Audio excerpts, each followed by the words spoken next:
हकीम लुकमान एक दिन अपने शागिर्दों को हिकमत व दानाई का दर्स दे रहे थे कि एक शख्स उनके सामने आकर खड़ा हो गया।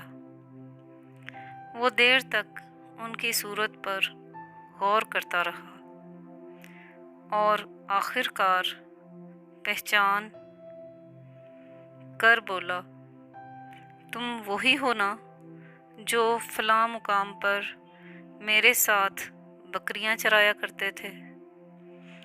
हकीम लुकमान ने जवाब दिया, हाँ, मैं वही हूँ।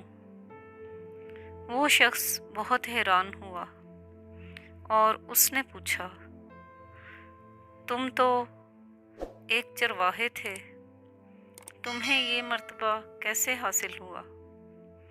उन्होंने जवाब दिया, दो बातों से, एक सच बोलना और दूसरा बिला ज़रूरत बात ना करना।